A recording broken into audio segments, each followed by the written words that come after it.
What's going on, everyone? Welcome back to the Scale News Update. If you're not familiar with the show, this is where we talk about the news topics that happened in the scale world of RC over the past week. This week, busy week. I'm excited for this week.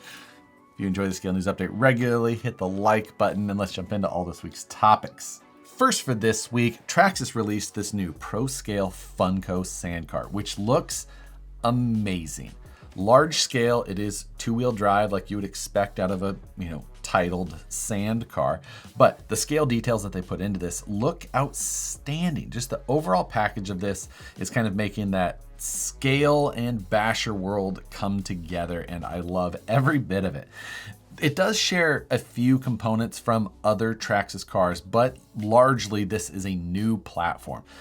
Scale engine in the back to really sell the look of this, like a supercharged LS style base vehicle would be. The actual 8S capable electric motor sits towards the rear of the car, but still forward of the rear axles. It's got great big heat sinks on it that actually kind of look like an actual engine. I almost expected them to put that in the back for weight distribution, whatever it was going to be.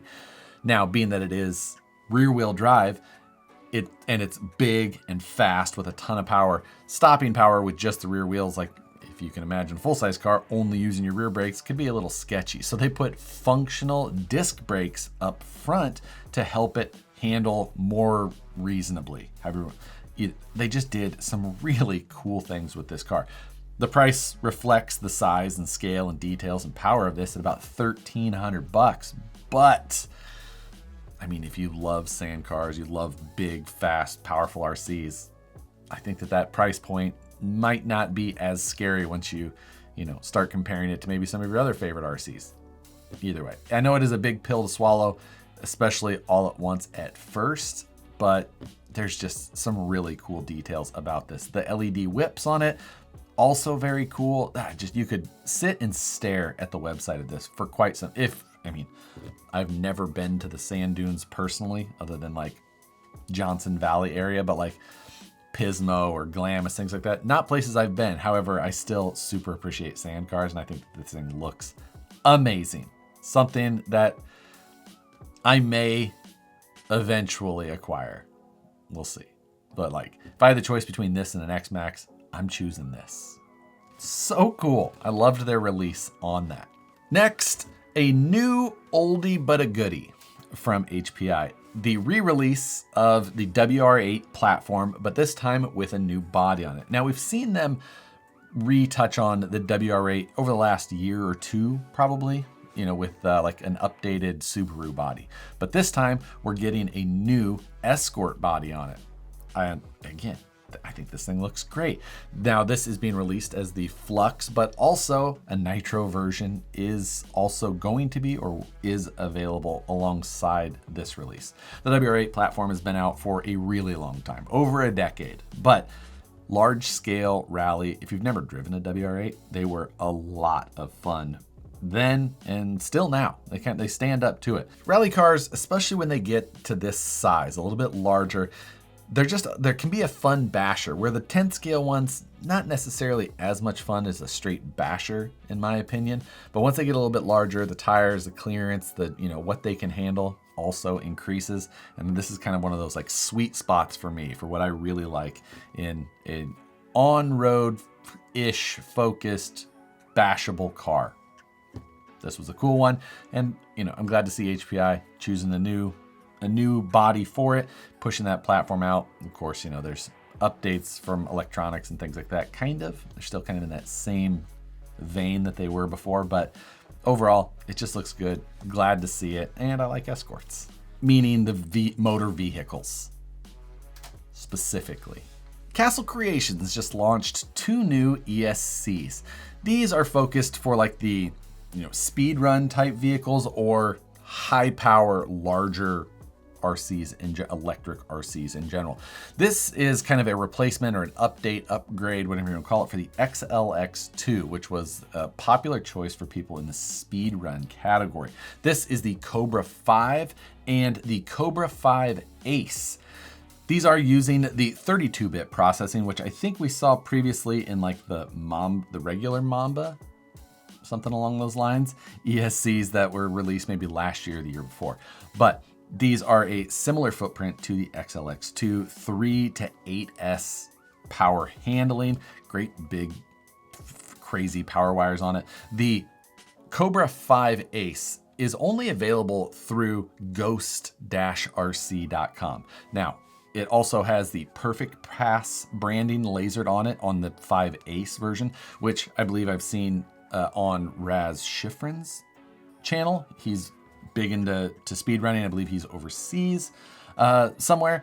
Haven't read all the details as far as like what type of collaborative effort these things had to do with each other. Beyond that, we're probably not gonna find a whole lot of use in our crawlers, except one thing that I did find interesting in the release notes is that it said that mobile app programming coming soon. Now, I'm not sure if that just means compatibility with Castle's B-Link, if you've ever used their little B-Link, which is the Bluetooth adapter so that you can program your ESCs through that. I'm not sure if that's all they're referring to, or if we could possibly see something new in that arena from Castle. If Castle could get that integrated into more and others before long, that'd be fantastic. And then Team Associated keeping the streak alive for another RC10 release. This, if you look at the photo on the box, it says RC10. And you can imagine my confusion by looking at the rest of it and seeing nothing that resembles an RC10 at all of any variant that I previously remember, other than the fact that they used gold anodizing for the base of the chassis and they decided to go white injection molded plastics everywhere else. And then they just figured that they would try and tug on people's wallet strings with the familiarity of an RC10 name. I can't imagine another reason why this choice was made. They put out a product video of this, which is called the American Custom Semi-Truck 6x6. That name does seem appropriate for it. Well, I mean, American Custom Semi-Truck, I don't know. It's a 6x6. It is an actual six-wheel drive on-road car. They put out a product video showing this thing running around a industrial park, whatever. And the problem with some of this appears, at least from the promo video they put up, is they showed a clip of this thing going full lock steering and it just pushing continuously forward, not even hinting that it wanted to make a turn. I believe that was like around the 2-minute mark if you want to go watch the product video of it. But you can clearly see wheels at full lock and just continues to go straight. One other note that semantics is all in the product video towards the end. Like, yeah, it's a 6x6, which means, 6 times the traction. Gonna handle, which, unless you're comparing it to a RC unicycle, that's not how math works. Gonna have 50% more traction. You're only adding 2 wheels. Small note somebody had to say it and then somebody had to edit a video and agree to keep that in, and then I'm just saying, it should have got caught somewhere that that's not how that works. But this is a kit and it's $379, which isn't expensive in terms of an RC kit in general. If you compare it against all the different levels that kits come, it fits right there kind of in the middle, roughly. But it's pretty specialized. I will be surprised if you can't have these for closer to $200 by the end of the year. I can't see this thing being a hit. I love a quirky, funky RC, but this, I don't. And using the RC10 name, I just feel like they're just trying to take money from their customers who happen to like the old nostalgia of the name, because this is such a stretch to try and throw that name at this. Like, what is going on? As I mentioned, $379 for the kit. It's on a pre-order right now, so if you'd like to get in line with that, While you wait, you could probably go read some of the Facebook comments on that. That was a pretty good read. Anyway, without going on and on and on, if you would like to hear me go on and on and on, you should consider the channel membership. Segue, boom. Channel membership helps support the channel a little bit extra. You get additional videos like Afternoon's Delight, which we will go back over the topics, including this one at length, I'm sure. So it's an extension of the news. It's a good time. Beyond that, you also have extra member videos in general. Also, it just helps support the channel. You also get videos early, like Scale News Update, which you get the night before. So if you're interested in that, there'll be a link in the description below where you can find all the information. But after that, you can check out Livestream Takeover, 6 p.m. Pacific, 9 p.m. Eastern, where Matt and I talk about RCs sometimes. This week, there'll definitely be some topics, though, that I'm looking forward to. Come join us for that.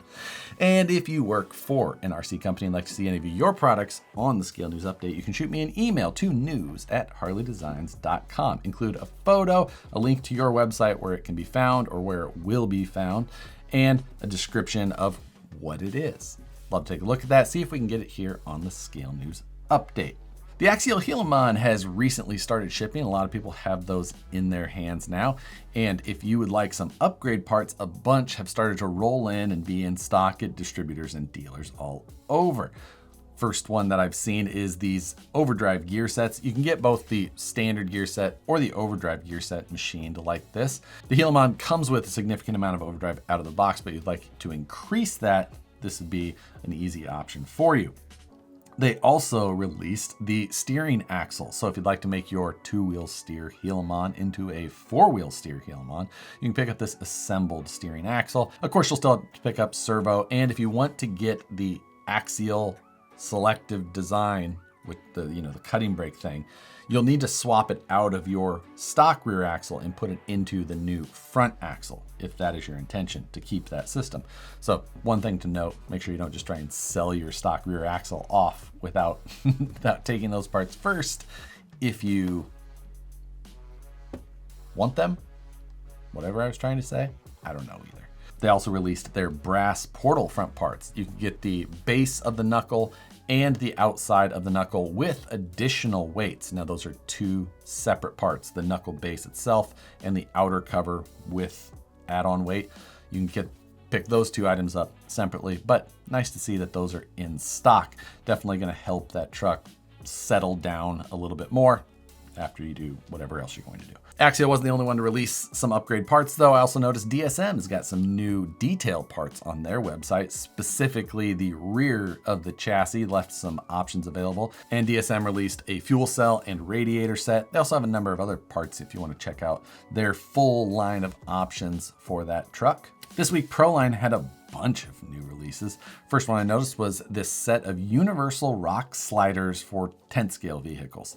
This is just a plastic base that bolts onto the side rails of an SCX 10.3 style platform. Not sure exactly how many generations, if it'll work on SCX 3, 2, and 1, because the bolt patterns are similar. Exactly what that will work on is worth taking a look at, but these are a plastic base with aluminum panels that kind of bolt on in different ways to give you this finished look. Now they are made to be universal, so you're gonna have to double check the widths that they work with and see if that works with your body, because universal only kind of means universal. And beyond that, the styling of it, it is made to look like the styling that you would see on rock armor that is used on a number of different vehicles in scale, but typically that shape is kind of made to follow body lines, like going along the bottom of a door and then kicking up after, where this doesn't do that. It's just made to try and fit as much as possible. So if you just want something that isn't the stock version of whatever you may have, these may be a good fit. Then Proline released a bunch of Losi Pro Moto, Super Moto versions of the parts. We've got two versions of rotors available. One is a Euro style, the other is a YZ. Depending on what kind of look you're trying to dial in on your Supermoto, one of these may be a better choice. Then they released the V2 version of the spoked wheels also for the Supermoto. Front and rear, properly scaled, actual laced up wheels, which is always cool. The Supermoto tires are different than the motocross style, so that's why these are different. And V2 refers to the bead style that they're offering. So I don't think that there was ever a V1 version of these. V2 just came first, but it's referring more to the tire bead than it is to the actual wheel. All those parts are available now, as well as all of the individual parts of the wheel. Like if you wanted to buy the outer hoop, the hub, and the spokes, the bead thing, all of those parts separately, those are all available, which I have to imagine lacing up one of those wheels yourself would be a chore. But if you wanted to mix and match colors, because they do come in a number of different colors, options are available. We don't talk about no prep much anymore, but Undercover Drag Wings had a pretty cool release for this week. They have a new Top Gun Outlaw Dragster. I've always liked seeing the old Dragster. I remember seeing them in the back of the magazines way back in the day, and they always just seemed cool. Now this is a no prep version of the Dragster, made for rubber tires rather than like the foam style. I think you often saw these for like one cell racing. I didn't know that they no prepped the Dragsters, but still pretty cool. This is a kit made to upgrade an RJ Speed Dragster. So you still need some parts from one of those cars and probably the body, of course, to complete this whole thing. But big list of parts that this comes with, the whole carbon pod, the base. Pretty cool in general. Kind of fun. If you'd like more information on that, I'll put a link down below to where you can go and find the details from them. Next, Hobby Plus CR18P Evo Pro Enhanced. You know how much I love long product names, and this one fits the bill. Now, we've previously seen a CR18P Evo Pro, but the enhanced version, not quite yet. This has got a hand, it's so hard to follow what the enhanced part is actually referring to, where and when, but some changes, it appears at least, have been made underneath this. It is coming with the Hobbywing brushless version now, rather than the, I think, FureTech base that they used before. I actually haven't run those two systems side by side, so I'm curious to see, how those compare to each other these days, and if we'll see more of these manufacturers switching over to the Hobbywing. 5-degree skid on this. It's a regular ring and pinion rather than worm gear with portal axles. Comes in a couple of different colors. It's got a very cliffhanger-esque body on top of it. Again, we've seen similar vehicles to this. It's a very forward skid. It's got a 5-degree angle to the actual skid and the chassis as well. But if you're looking for a new 18th scale, maybe this one, look for the enhance. And then for those of you closer to my part of the country, Amain is having a swap meet at their Chico location. Now, Amain, a website, a store where you may have or probably have shopped or looked at least before. But they're not just a website, they also have an actual hobby shop there. And you can go into their hobby shop, and it's not a huge hobby shop, it would appear, but they also have kiosks in there. And basically anything on their website that says in stock in California, you can just place an order for while you're standing there, and then they'll just go back to their massive warehouse and grab the parts and bring them to you. So it's kind of like the most well-stocked hobby shop you've ever been to. But more importantly, this weekend is the swap meet. And even more importantly, I'm planning on going, so come buy my junk. Be fun to hang out. That's a sweet place. They also have a dirt oval, so I think I'll take that new Losi 22S sprint car and try and turn some laps up there. Seems like a win-win. But that does it for this week's news topics. For this week's question, I want to know, have you ever been to an RC-focused swap meet? Or, something resembling that? Whether you guys had like an organized, bring all your stuff before a comp type thing, like a miniature swap meet, or, a larger one that's advertised and, shown to you. Be interested to hear. They are fun. They can be a good time. Some deals can be had, especially this weekend from me. Let me know down in the comments below. Have you ever been? Did you buy? Did you sell? Did you do some of both? What's your best find if you did? With that, as always, thanks again for watching the Scale News Update. Hit the like button if you enjoy it. Subscribe if you're not already. Channel membership is also available. Thanks again for watching. We'll see you on the next one.